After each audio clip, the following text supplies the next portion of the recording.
আসেন মুসলমান ছেলেরা, আমার নবী পাকের আলোচনা একটুখানি করি। ও যুবকেরা, আমার নবী পাকের আলোচনার মজলিস কায়েম করলেন, আর আমার নবী পাকের আলোচনা করব না, এটা কি হতে পারে? এ নওজওয়ান তরুণেরা, জিন্দেগিতে আল্লাহ যতদিন আমাকে তোমাকে বাঁচাবে, ততদিন তুমি নবী নবী করব। এ যুবকেরা তরুণেরা, কেন নবী নবী করব না? স্বয়ং তো আমার আল্লাহ পাক নিজে নবী নবী করলো। আমার আল্লাহ আমার হাবিবুল্লাহকে বলতে লাগে, আমার হাবিব যে তোমাকে নবী বলে না মানলো, সে আমি আল্লাহ আমাকেও মানলো না। হাবিব তুমি মন খারাপ করো না, বন্ধু তুমি মন খারাপ করো না। আমার বন্ধু, আমি আল্লাহ স্বয়ং তোমায় নবী বলে মেনে নিলাম। এই যুবকেরা, এই নওজওয়ান তরুণেরা, সেই নবীর আলোচনার মজলিসে বসলাম। আল্লাহ আমার নবী পাকের মাকামটা কত আলা করেছে, আর আমার নবী পাক আমার তোমার জন্য কতটা কেঁদেছে। এই যুবকেরা, আম্মা জান খাতুনে জান্নাত আম্মা জান বলতে লেগেছে, আমার আব্বা জান সর্বসময় সর্বমুহূর্তে গুনাহগার উম্মতির জন্য কেঁদে গেছে। সেই নবীর আলোচনা রাসূল আমার সর্বসময় আমাদের চিন্তায় করে গেছে। সেই নবীর মিলাদ আমরা ঘরে বসে ভালো লাগবে, সেই নবীর মিলাদ হচ্ছে, সেই নবীর আলোচনা হচ্ছে, আমরা রাস্তায় ঘুরবো ভালো লাগবে। যারা ঘুরছে তাদেরকে আমি জিজ্ঞাসা করলাম, তাদেরকে আমি জানতে চাইলাম যে বাবা ভাই এখনো যারা বাড়িতে আছো তোমরা কি ঠিক করছো? ও যুবকেরা, আল্লাহ নবীর মাকাম কতটা করেছে, আর নবী আমার আমাকে তোমাকে কতটা ভালোবেসেছে। আমার নবী পাকের আম্মা জান হযরত আমিনাতুস সাদিয়া বলতে লাগলেন, আমি আমিনা বারোই রবিউল আউয়াল সোমবার রাতে আমার পুরো ঘরটা আলো হয়ে গেছে। আমি আমিনা হঠাৎ আমার ঘুমটা ভেঙে গেল। আমি আমিনা দেখতে পেলাম আমার ঘরেতে চারজন রমণী নারী আছে। আমি আমিনা ঘাবড়ে গেলাম, আমি আমিনা অবাক হয়ে গেলাম। আমি আমিনাকে বলতে লাগলেন, হে মা আমিনা, চিন্তা করো না মা, ঘাবড়ে যেও না মা। হে মা আমিনা, আমরা গোলাম জান্নাত থেকে আল্লাহ পাঠালো। হে মা আমিনা রে, আজ তোমার ঘরে একটা সন্তান আছে, ওই সন্তানটা দুনিয়া জমিনে আগমন করবে, তশরীফ আনবে। হে মা আমিনা, ওই সন্তানটা অন্য কেউ নয়, আখিরি জামানার নবী মুহাম্মাদুর রাসূলুল্লাহ। আম্মা জান আমিনা বলতে লাগলেন, আমি আমিনা দেখতে লাগলাম আমার ঘরটা আলো আলো হয়ে গেছে। ও জওয়ান তরুণেরা, আমার রাসূলুল্লাহ দুনিয়া জমিনে আগমন করলেন, তশরীফ আনলেন। আম্মা জান আমিনা বলতে লাগলেন, আমার শিশু মুহাম্মদকে যখন আমার কোলের কাছে শুইয়ে দেওয়া হলো, আমি আমার মুহাম্মদের দিকে তাকাতে লাগলাম। আমার শিশু বাচ্চার ঠোঁট কাটা নড়ছে নড়ছে, বারবার নড়ছে। আমি অবাক হয়ে গেলাম। এই যুবকেরা, বাচ্চা দুনিয়ায় আসলে কান্না করে, আর আমার নবী পাক ঠোঁটটা নাড়াচ্ছে। অবাক হয়ে গেলেন। আম্মা জান আমিনা বলতে লাগলেন, আমি অবাক হয়ে গেলাম। আমি আমার শিশু বাচ্চার মুখের কাছে ঠোঁটের কাছে যাই না, কানটা নিয়ে গেলাম। আমি আমিনা শুনতে পেলাম আমার নবী পাক কাঁদছে, ইয়া রাব্বি ইয়া হাবলি ইয়া উম্মতি। আল্লাহ পাক, আমার গুনাহগার উম্মত উম্মতির কি হবে? রাসূল আমার তাশরীফ আনলে, আগমন করলে, নবী আমাদের জন্য সেই নবী সেই নবী জান্নাতের মজলিস আজকে কায়েম হয়ে জোরে বলে বলে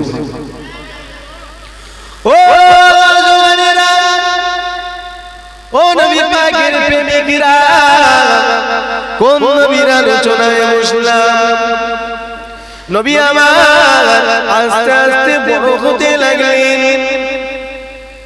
আমার নবী পাক খেলা করতে যায়, প্রতিটা বাচ্চা খেলা করে, একসঙ্গে খেলা করে, প্রতিটা বাচ্চার বাপ এসে তাদের বাচ্চাদেরকে ঘরে নিয়ে যায়। কিন্তু আমার রাসূলুল্লাহ আব্বা জান কখনো যাই না রাতে। একদিন আমার নবী পাক আম্মা জান আমিনাকে বলতে লাগলেন, মা ও আমিনা, আমি মুহাম্মদ খেলা করতে যাই, প্রতিটা বাচ্চাকে তার আব্বারা ধরে নিয়ে যায়, কিন্তু আমার আব্বা তো কখনো আমাকে নিতে আসে না, আমার আব্বা তো কখনো আমার সঙ্গে দেখা করে না, আমার আব্বা তো কখনো আমাকে আদর করে না। ও আমিনা, বলো না আমার আব্বা জান কোথায়, আমার আব্বা কবে আসবে? এই যুবকেরা, আমার রাসূলুল্লাহ দুনিয়া জমিনে আসার আগে আব্বা জান হযরত আব্দুল্লাহ হুজুর আল্লাহ পাকের দরবারে সাড়া নিলেন, দুনিয়া থেকে বিদায় নিয়েছিলেন। আম্মা জান আমিনা ওই কথাটা আমার নবী পাককে গোপন রেখেছিল, বলল না। আমার নবী পাককে আম্মা জান অজুহাত দিতে লাগলেন, বাবা চিনি কার আসবে বাবা? এই যুবকেরা, এমন করে দিন যায় রাত আসে, রাত যায় দিন আসে, আব্বা জান তো আসে না। একদিন আমার নবী পাক আম্মা জানকে বলতে লাগলেন, মা আপনি তো বলেন কার আসবে, কার আসবে, আসে না। আম্মা আমি মুহাম্মদ ওয়াদা করলাম আমার আব্বার সঙ্গে না দেখা করা পর্যন্ত আমি মুহাম্মদ কিছু খাবো না। বুঝতে পারছেন তো? বাচ্চা ছেলে বাড়িতে আছে, আব্বাকে যদি না দেখে আম্মাকে প্রশ্ন করে যে মা আমার আব্বা কোথায়? দুদিন, 4 দিন, 10 দিন, 20 দিন, 50 দিন, 100 দিন ছেলে বাপ মাকে যে ধরে বসে না বসে যে আমার আব্বা, বলুন আমার আব্বা। আমার রাসূলুল্লাহ মাকে যে আমি আপনি নয়, আল্লাহ জানা কি ওমা আরসালনাকা ইল্লা রাহমাতাল লিল আলামিন। সেই নবী বলছেন, মা আমি ওয়াদা করলাম আমার আব্বার সঙ্গে না দেখা হওয়া পর্যন্ত কিছু খাবো না। আম্মা অবাক হয়ে গেলেন। আর বিকল্প রাস্তা আছে, সত্য বলতে হবে। শ্বশুরের কাছে গেছে, আব্বা জান আমার মুহাম্মদ বাইনা হয়েছে। শ্বশুর ইজাজত দিলেন, যা, তবে আগে উম্মে আইমান রাসূলুল্লাহ ফুবাকে নিয়ে আম্মা জান রাসূলুল্লাহ কি যখন যেতে লেগেছে, উটের পিঠে রওনা দিলেন। আম্মা আমিনা কাঁদছে, উম্মে আইমানও কাঁদছে, রাসূলুল্লাহ হাসছে। নবী হাসছে কেন? আব্বাকে দেখবে। আর আম্মা কাঁদছে কেন? আব্বাকে দেখাতে পারে। উম্মে আইমান কাঁদছে কেন? মুহাম্মদ তো আব্বাকে দেখতে পাবে না। আসেন যুবকেরা, মন দিয়ে একটু বোঝার চেষ্টা করেন।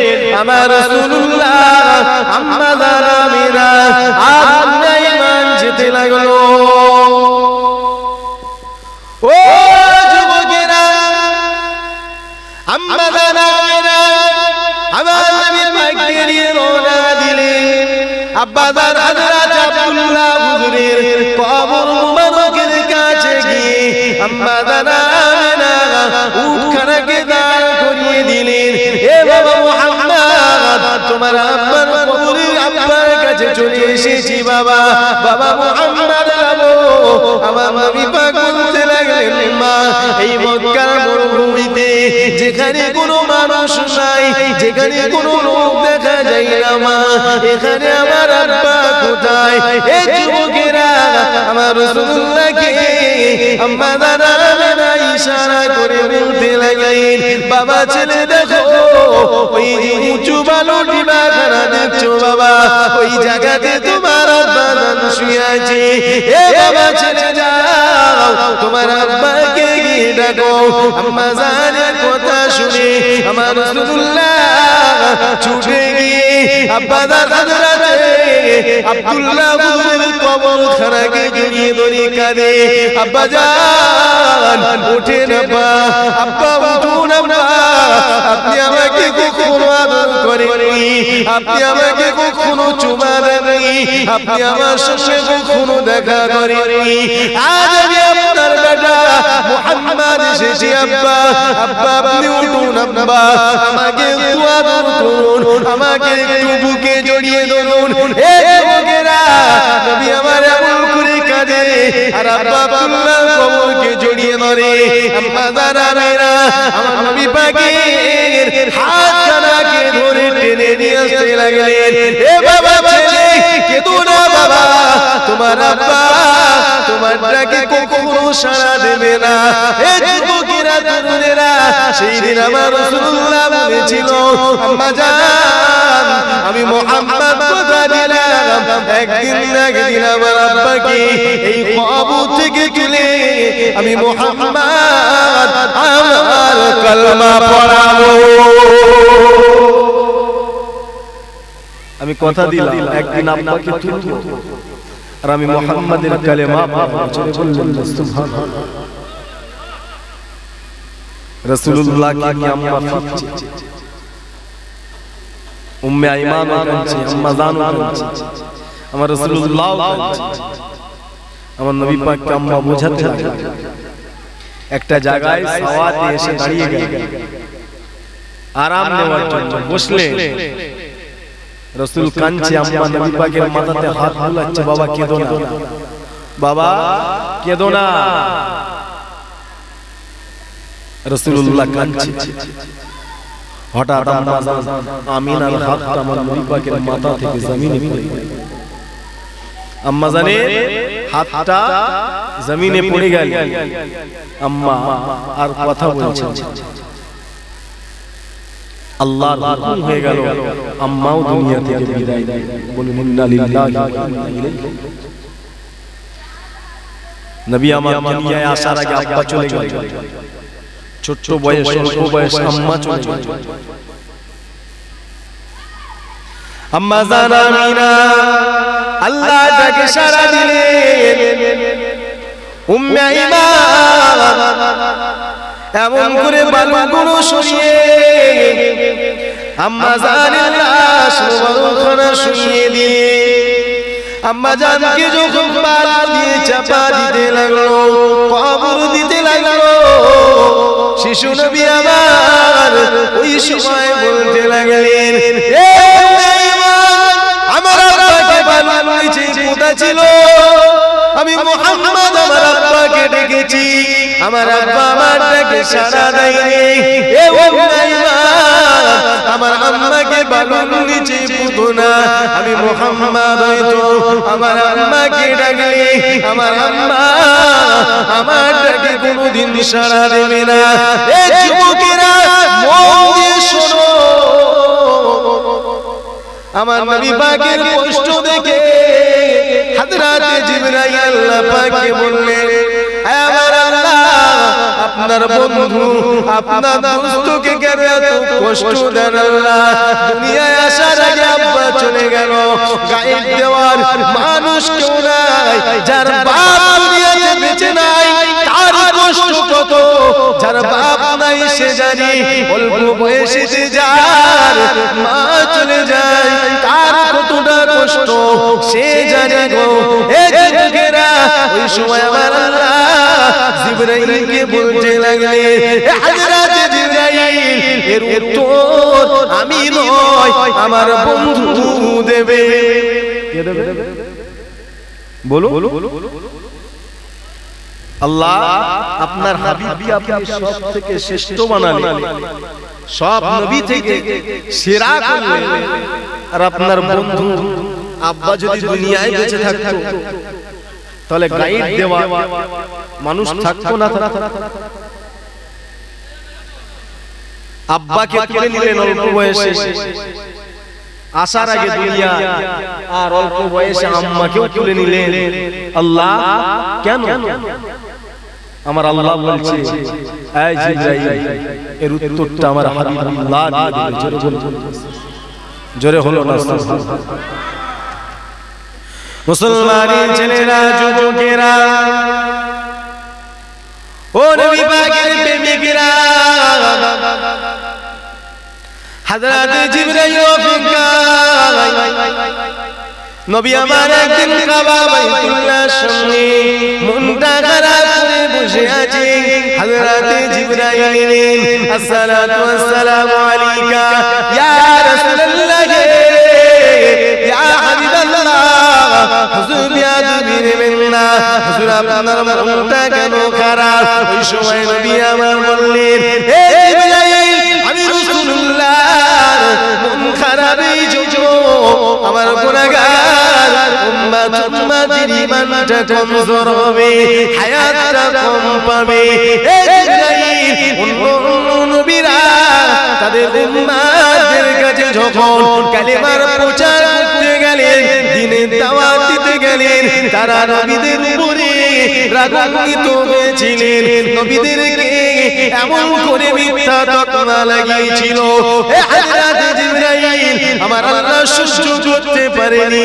আমার আল্লাহ পাক ওই সকল নবীর উম্মতের উপরে গজব নাযিল করে দিয়েছিল। আদ জাতির উপরে, সামুদ জাতির উপরে আল্লাহ গজব দিয়েছিল। হে হযরত জিবরাইল, আর আমার উম্মতি গুনাহগার, এদের উপরে যদি আল্লাহ গজব দিয়ে ধ্বংস করে দেয়, আমি রাসূলুল্লাহ সহ্য করতে পারবো না। হে হযরত জিবরাইল, এই জন্য আমি রাসূলুল্লাহ কাঁদি। আমার আল্লাহ ওই সময় জিবরাইলকে বলে দেয়, হে জিবরাইল, আমার হাবিবকে বলে দাও, আমি আল্লাহ পাক আমার বন্ধুর গুনাহগার উম্মতিকে কখনো গজব দিয়ে, আযাব দিয়ে ধ্বংস করো না। কোন নবীর উম্মত?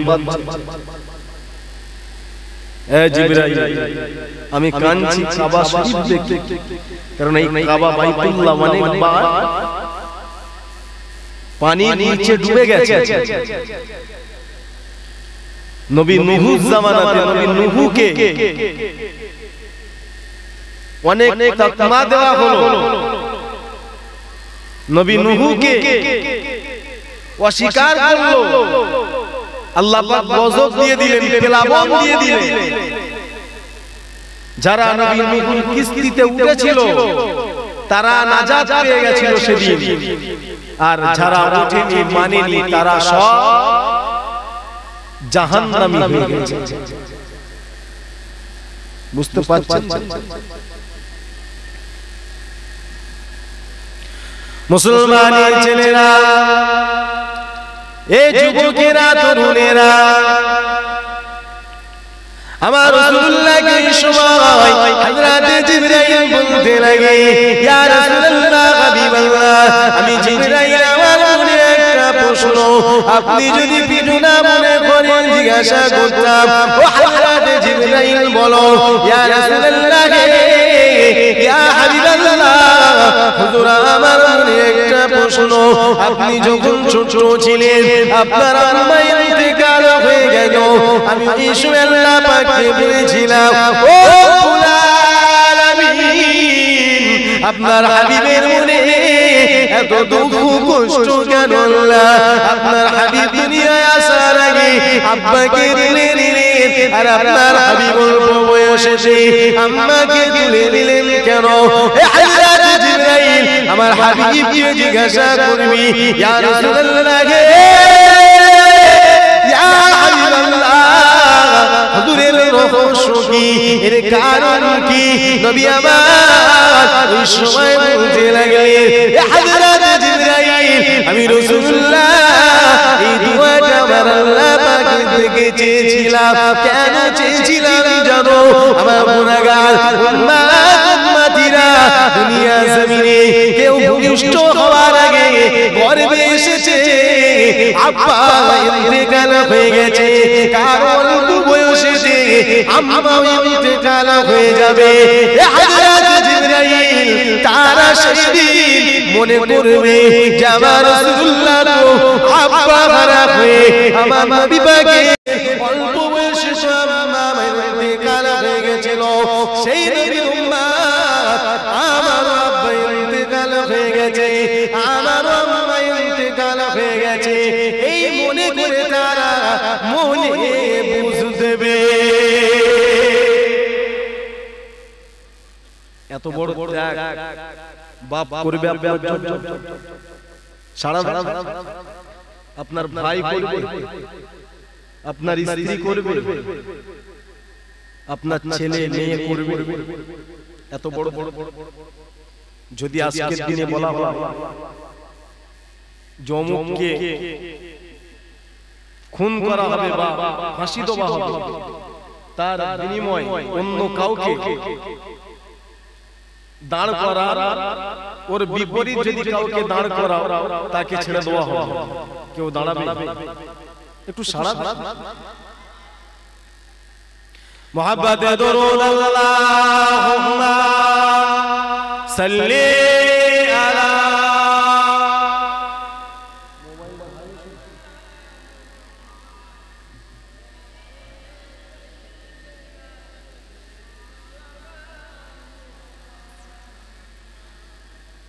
মোহাম্মদ তুমি খোদার পিয়ারা আমি নামায়ের তুমি নয়নের তারা নয়নের তারা এসেছিলেন তুমি শাহরিন শ্রিয়াতে মুখে দেখো দরবানি কুরআন জেগাতে মোহাম্মদ তুমি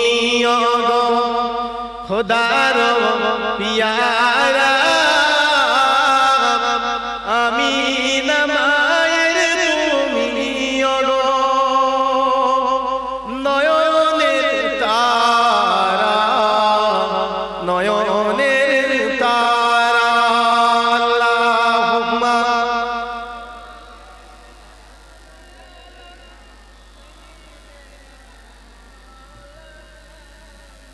ওয়া আলা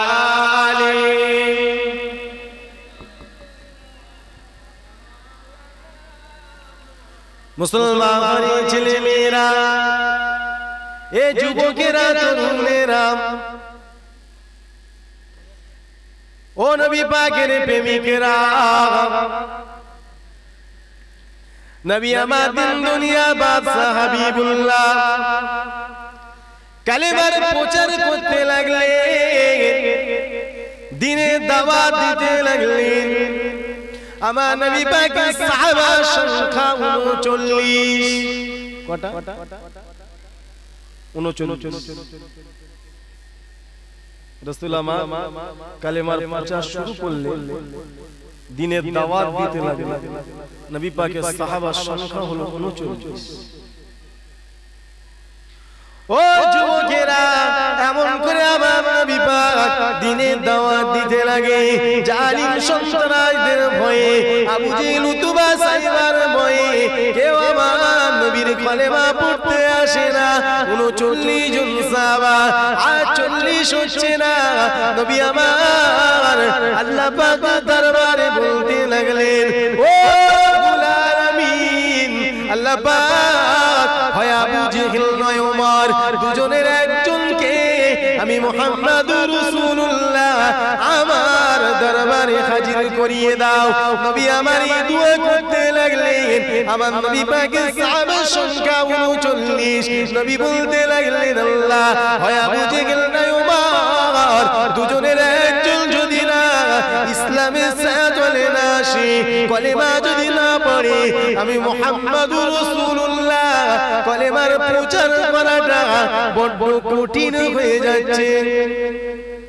হয় না? বুঝা যাচ্ছে? রাসূলুল্লাহ বললেন, আল্লাহ হয় আবু জেহেল না উমর, দুজনের একজনকে আমার দরবারে হাজির করা, দিনের দাওয়াত কালেমার প্রচার করতে। আমি রাসূল আমার জুলুম হচ্ছে, অত্যাচার হচ্ছে।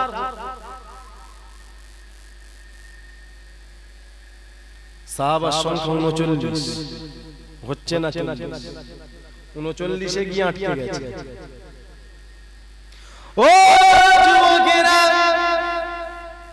আবু জেহেল এলান করে দিল যে মুহাম্মাদের গদ্দার কেটে নিয়ে আসবে, তার পুরস্কার করা হবে। হযরত ওমর ফারুক হুজুর আমার তখন ঈমান আনলো না, কালেমা পড়লো না।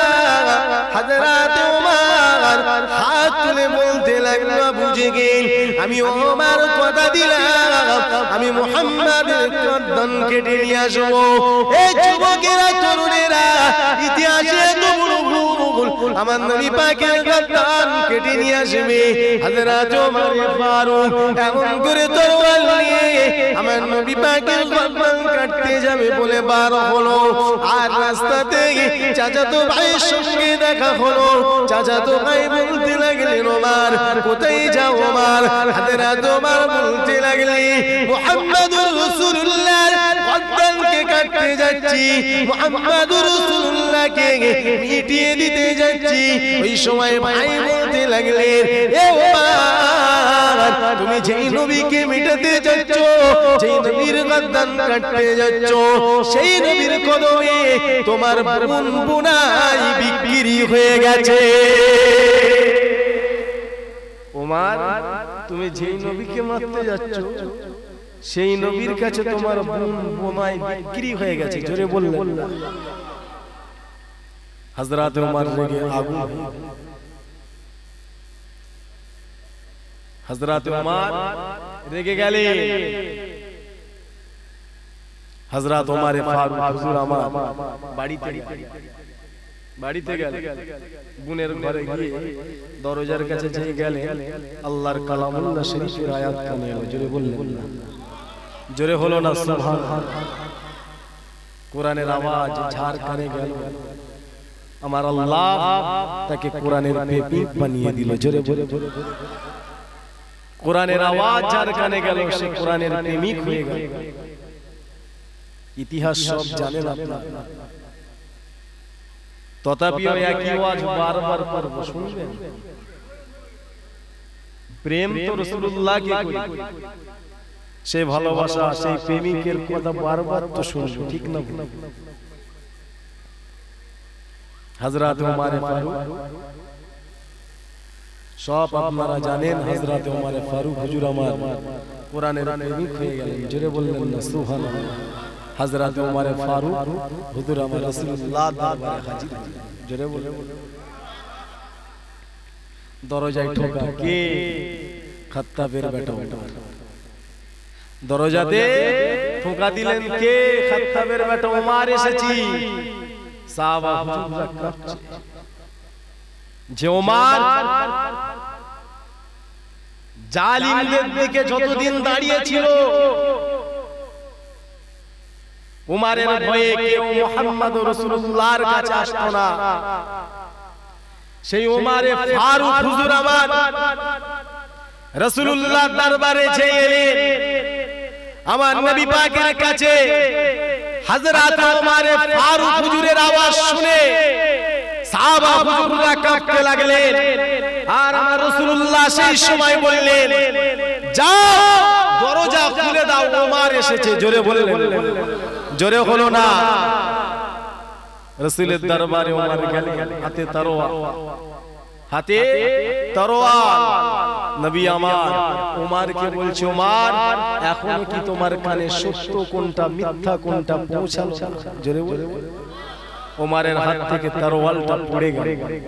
নবী আমার জুব্বাখানা টেনে, জামা টেনে বলছে, ওমর বসো, ওমর বসো। ওমর বসলে আমার রাসূল বলছে, হাতটা বাড়াও, কালেমা পড়ে নাও। জোরে বলে, জোরে হলো না। হযরত ওমর ফারুক বলে, ইয়া রাসূলুল্লাহ, ইয়া হাবিবাল্লাহ, হুজুর আমি ওমর ঘরে দিয়ে বসে কালেমা পড়ব না। ইয়া রাসূলুল্লাহ, ইয়া হাবিবাল্লাহ, আমি ওমর যখন জালিমদের পক্ষে ছিলাম, সন্ত্রাসীদের পক্ষে ছিলাম, আবু জেহেলের পক্ষে ছিলাম, প্রকাশ্য ঘুরে বেড়াতাম। ইয়া রাসূলুল্লাহ, ইয়া হাবিবাল্লাহ, হুজুর আজ তাহলে কেন আমি ওমর ঘরেতে বসে কালেমা পড়ব? আজ আমি ওমর সত্য দিকে এলাম, ন্যায়ের দিকে এলাম, ইনসাফের দিকে এলাম, ইনসানিয়তের দিকে এলাম, আল্লাহ আল্লাহ নবীর দিকে এলাম। ইয়া রাসূলুল্লাহ, বিল্লাহ, আমি ওমর কাবা ঘরের সামনে দাঁড়িয়ে প্রকাশ্য কালেমা পড়ব। হুজুর কাবা ঘরের সামনে দাঁড়িয়ে জোরে বললেন,